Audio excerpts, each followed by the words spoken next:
amma dibbina raanis deemeetiin bitaati fuudhi dibbii shanaa kana tuma siif deemu Acho gaaggeessu akkam ta'e? innummaa naa fudhatu baaratii shaakkamii godhadeen Eenyu?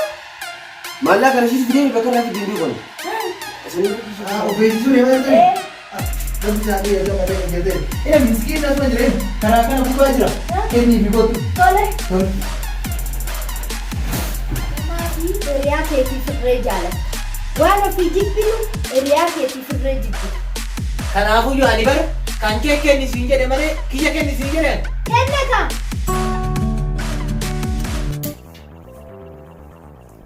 Fooziyaa Fooziyaa Mai? magaalatti deemati maallaqa san fidinaa kenneef Ati yoo ofii kaatee filattee miidha cabda. Magaalaadhaa ofii immoo maal goota magaalaadhaa? haajaa wayitiif gadi ba'uu deema waan ta'eef maallaqa naaf dafi Haajaan ta'e dhumtu guyyuu. dafi birrii naaf fidii dafi ay Maal taatu fidnaan jenne? as kaayii yaadu Eessa? as Maaliif? haala keenya asuma kaayi Asis kaa'ee? kaayi Halkaanis qabattee booda Ay. suuraa maal taate amma ati eessa dhaquuf sagala akkana of goggootaati. Egaa maallaqaas harka kiyyaan fudhadhu jettee. magaalatti deemaa sin jedhee sin galle Beeke nagaruu mana gale magaaluma tanaa maal goota? Magaalaa maaltu jira? Magaalaan cufamtuudha. Magaaluma sanii maal goota natti? yoo cufamellee deemeetiin waan jiru nuuf jedhu fagaa maal goonaree mana waan takka mana raashina manarraa hin qabnu bara Cuccufaadhaa homtuu jiru siin jettuutti jira bara. duuba maallaqa nyaanna nuti maallaqa bitadhaa jedhan hanga duranii maa ta'e maanatti fitin Ani tun dubartiidha bara. Situ na kunuunsuu qaba. Ani obboleetti xiqqoodha maal godhuu qaba? amma dibbina raanis deemeetiin bitaati fuudhi dibbii shanaa kana tuma siif deemu Acho gaaggeessu akkam ta'e? innummaa naa fudhatu baaratii shaakkamii godhadeen maallaa kana siif deemi bakka irraa fiddiin beekonu saniifuu kiisha keessa naa godhe Ingaa kaisa keessa atummaa fuudhechi keessa. hunda gugaalee magaalaa Anirra harkaan hin tuqu amma naannatti fudhadhu nagaddee tanqaabu. dhaabbaduma Deeffachuudhaaf ani. Allahumma ummati Dhiisi. Kootu kalaas Indinne. Ono indinne Ilmaa keessa si kaa. Foozii fuudhii kiisii keessa naa godhe Laalani tuqquma siyaasa lakkoofsa siree. Mirmeessa jira. Kinoo ishiinuu seenuu diddee. maali Kinoo seenaa jirti takkata. Dhiisi kaa takka na hambisi. Mee afachu. Bokoktee achi keessatti. kalaas Deddefi nuuf hidhi kootti nyaata. Amma ilaaluuftuu xiqqaasuman ta'a deddefi. fayyee Uff, gara micciniina jira beela moo kureenaa jedhasantu na qabe. Maallaqa harkaan qabnaan ilaata obboleessi kiyya kun fayyuma abbaa nagaan maallaqa dheessa. Fayyaadhaan natti fakkaatu kun immaan maaddaati. Wayna gudi kiyya. Qofaa guggugaara nama qaban jedhanii qofaan guggugaar nagamii maalaa wayyaa rakkoo akkam namuudha. Garaan waraansa moo ciliinnaadha waliin wallaale.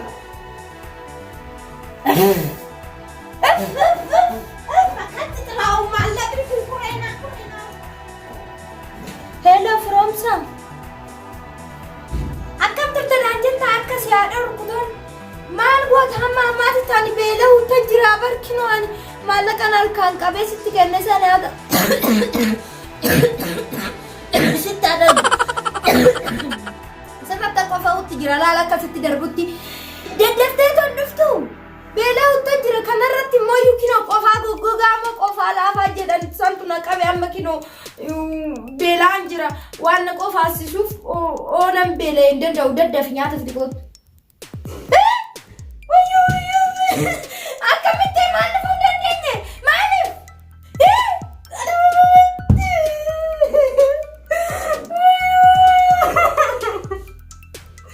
Wayi birrii kiyyaa doonitti kennu baatee laata mucaan ollaa sun baasii naa fuudhu.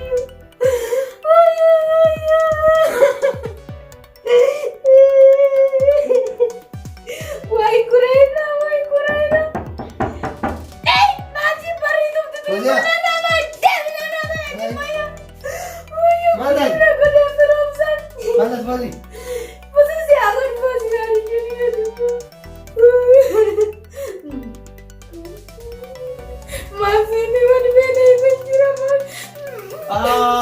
dhuftee immaan nuti keessaa bahuu dide.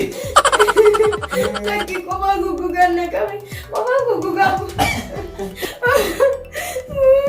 Si kumaa isaa jira? Si kumaa isaa? Na raasiki. Kophaa guggugaa.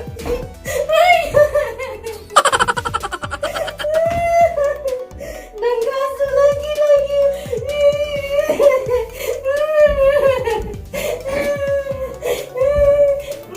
Muhammad lagi.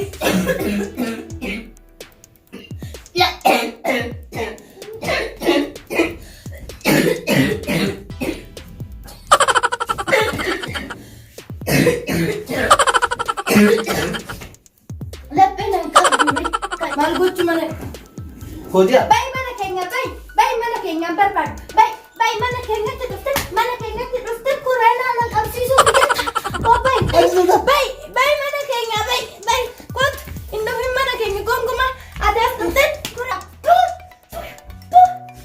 Minxaamtu qosaasha minaamin ta'e waslaata.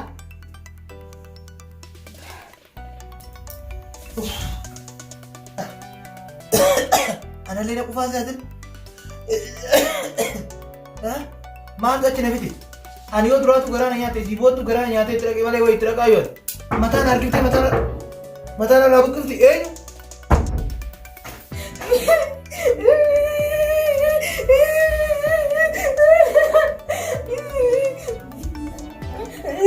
Kootiyaa maal taate?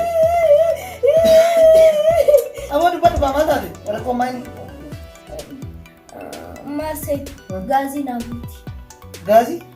Firoomsa warri seenis warri ba'es hin deebi'u manatti warri mana keessa jirus alatti gadi hin ba'u. Kanaafuu dhufuu hin danda'u naan jedhe. Firoomsa akkasii jedhe? Hin qabanii ala inni gabbaaran?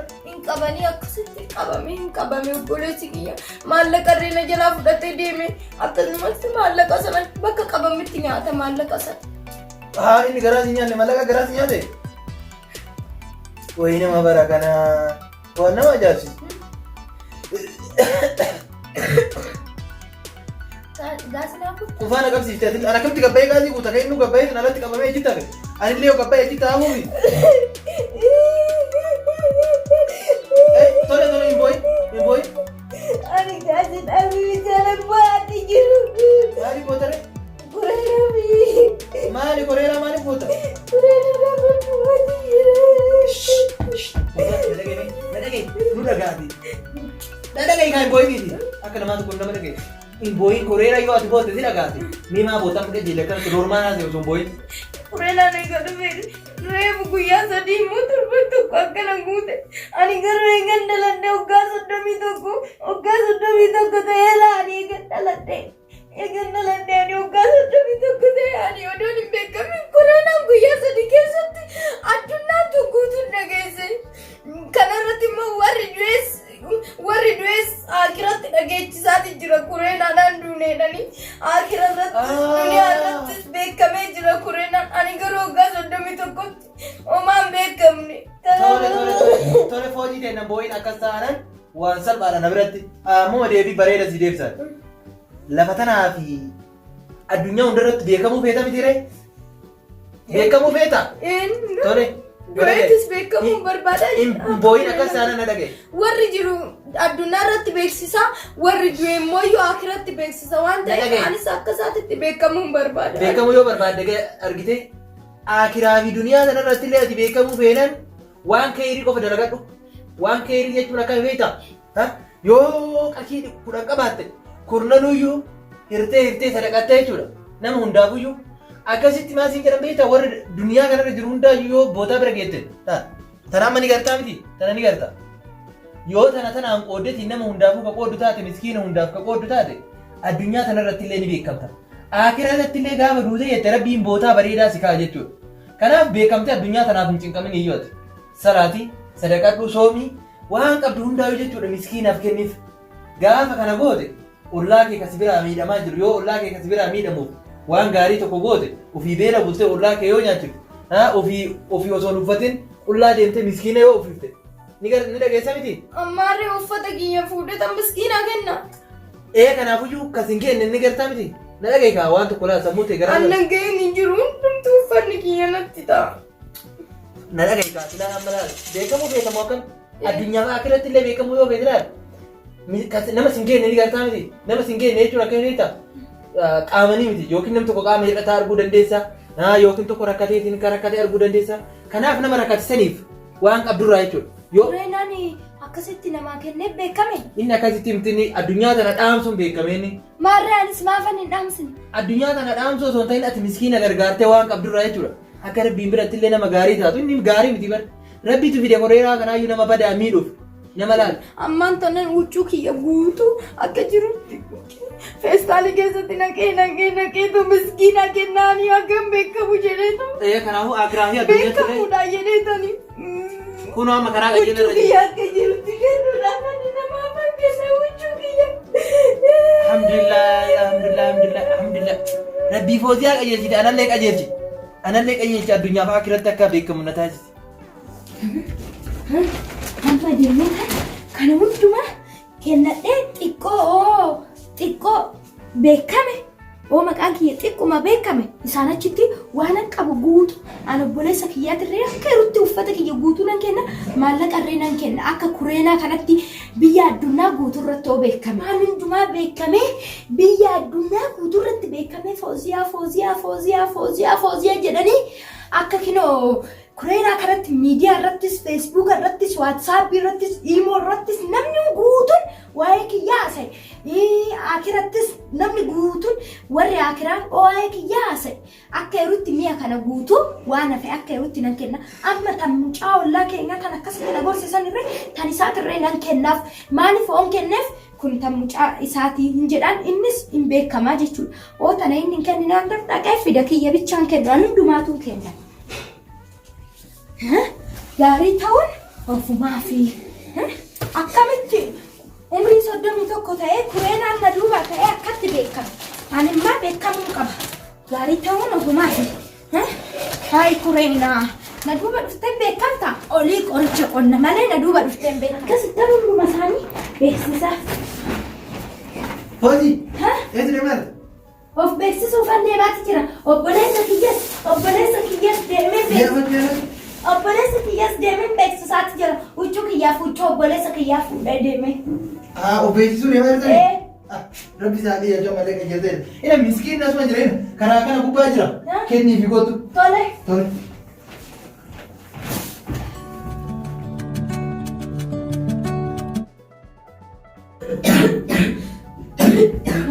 Ammaan dhala. Alhamdulillah yaa Rabbi. Alhamdulillah ya Rabbi. Alhamdulillah. Beekame waan hundumtuu warra amma galeetan bilbila kiyyarra laala waan hundumaa miidiyaa irratti hoggaana baasan televezyiinii keessatti of laala hoggaan namticha sanii akkasitti uffata kennu hoggaan akkasitti itti uffisu san irree nama mul'isanii amma galeetan bilbila kiyya keessa feesbuuk irra of laala kureenaa tana hinumaan caala. Hedaa miskiina gargaaruun akkatti keessa namaa gammachiisa. Ani harnaan tana akka kureenaan ittan beekame jedhee waan biraa arge. Miskiina san hoggaan gargaaru akkasitti yeroo gammadee ta'u rabbi isaa galateeffatu. Waan man jannata seenu natti fakkaate. Alhamdulillah yaa Rabbi. Kana bichaadhaaf beekamtii duniyaatiif odoon ta'in akiratti akkan gammaduuf waan an qabu guutuu ofii kiyyaaf qofa odoon ta'in anan yaadu namaafirree yaade adda qooddadhee namaa waliin akka nyaadhu barnoota naaf kenne miskiinni sun. Kanaafuu har'a booda kophaa kiyya hin nyaadhu waan jiru. Miskiinaa waliin adda qooddadhee nyaadhu uffata kiyyarree nama hin qabneef gargaara. Akkasitti. Hojjaa. Hai. Akin jedhe. Mana hirribaa kiyya eenyu seenu? Wantu seenu? Siifii firoomsaa ana malee nama sadiin kana malee eenyutu jira? Firoomsaa maqaa obboleessa kiyyaa dhahin obboleessi kiyya ofii isaatiifuu qabame ala jiru. Uffanni kiyya hin jiru bara nama laan qabbanaan jiraatu uffata uffadha jedhee mana seenu uffanni kiyya hin jiru. Maari bareeda arraan tanaani gizeen ala bahee dhufu miskiinni tokko karaa irratti ilaalu uffata ciccattuu takkaan.